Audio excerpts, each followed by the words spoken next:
ভোটের মুখে তৃণমূল যখন কেন্দ্রীয় বঞ্চনা নিয়ে সুর চড়াচ্ছে, তখন প্রধানমন্ত্রী তিনি একের পর এক রেল বঙ্গকে উপহার দিচ্ছেন। আরও 3টি নতুন ট্রেনের ফ্ল্যাগ অফ আজ সিঙ্গুর থেকে করেছেন প্রধানমন্ত্রী। এভাবে বঙ্গবাসীর মন কি মোদি পাবেন?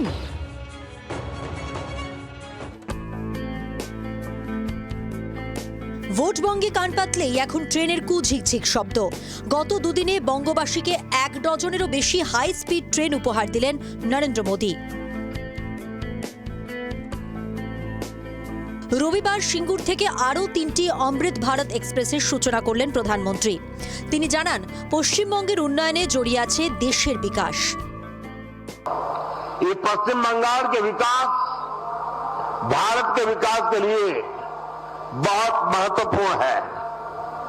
ये वो पिलर है जिनके ऊपर पश्चिम बंगाल को मैन्युफैक्चरिंग, ट्रेड और लॉजिस्टिक का एक बड़ा हब बनाया जा सकता है।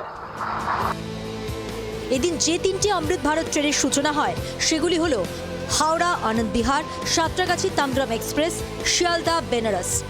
সাঁতরাগাছি তাম্বরম এক্সপ্রেস প্রতি শুক্রবার বিকেল 3:30 তাম্বরম ছেড়ে পরের দিন রাত 8:15 সাঁতরাগাছি পৌঁছবে। আমি যে ট্রেনের কামরার মধ্যে এখন রয়েছি সেটা হলো সাঁতরাগাছি তাম্বরম এক্সপ্রেস, এবং এখানে আমি আমার ক্যামেরা পার্সনকে একটু দেখাতে বলবো যে এখানে যে কামরাগুলো তৈরি করা হয়েছে সেগুলো একেবারে যাত্রী স্বাচ্ছন্দ্যের কথা মাথায় রেখেই তৈরি করা হয়েছে। এবং এই ট্রেনটি এই দূরপাল্লার যাত্রা পথে প্রায় 26টি গুরুত্বপূর্ণ স্টেশনে দাঁড়াবে, এমনটাই আমরা জানতে পারছি। এবং যেটা জানা যাচ্ছে যে সপ্তাহে একদিন এই ট্রেনটি চলাচল করবে। শনিবারে ভার্চুয়ালি 4টি অমৃত ভারত এক্সপ্রেস ট্রেনের সূচনা করেন প্রধানমন্ত্রী। এর মধ্যে বালুরঘাট ব্যাঙ্গালোর অমৃত ভারত এক্সপ্রেস শনিবার বালুরঘাট রেল স্টেশন থেকে যাত্রা শুরু করে রাত 9টা নাগাদ বর্ধমান রেল স্টেশনে পৌঁছয়। 3টি স্টেশনে ঢোকার সময় বিজেপি সমর্থকরা ঢাক বাজিয়ে চালক ও রেল কর্মীদের স্বাগত জানান। একই সঙ্গে নতুন বন্দে ভারত স্লিপার ট্রেনের স্টপেজ পেল পূর্ব বর্ধমানের কাটোয়া। শনিবার মধ্যরাতে কাটোয়া স্টেশনে প্রথমবারের মতো থামে এই অত্যাধুনিক ট্রেন। ট্রেনটি স্টেশনে ঢোকার আগেই সেখানে হাজির ছিলেন বিজেপির কর্মী সমর্থকরা। ট্রেন ঢুকতেই চালককে মালা পরিয়ে এবং চন্দনের ফোঁটা দিয়ে বরণ করা হয়।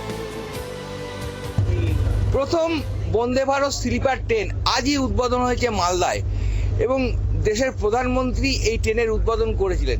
সেই ইনোগ্রেশন ট্রেন আজ কাটোয়া স্টেশনে ঢোকে 1:50 এবং বেশ কিছু যাত্রী এই ট্রেনে কাটোয়া স্টেশন থেকে সফর করে, এবং তার সঙ্গে আমরা জি24 ঘন্টাও এই ট্রেনে সফর করছি এবং ট্রেনের যাত্রীদের সঙ্গেও কথা বলেছি। খুব ভালো এক্সপিরিয়েন্স, আর ওভারঅল সব কিছু এখন দেখলাম ঘুরে ঘুরে খুব ভালো, নিট অ্যান্ড ক্লিন এখনো পর্যন্ত যা দেখলাম। আর এটা তো মানে খুব গর্বের ব্যাপার যে আমাদের কাটোয়ার ওপর দিয়ে বন্দে ভারত স্লিপার ট্রেন যাচ্ছে এবং আমরা সেটার একটা পার্ট হতে পেরেছি, আর কি সাক্ষী হতে পেরেছি। এই বন্দে ভারত স্লিপার ট্রেনে মোট 16টি কোচ রয়েছে। এর মধ্যে 11টি 3 টিয়ার এসি, 4টি 2 টিয়ার এসি এবং একটি ফার্স্ট ক্লাস এসি কোচ।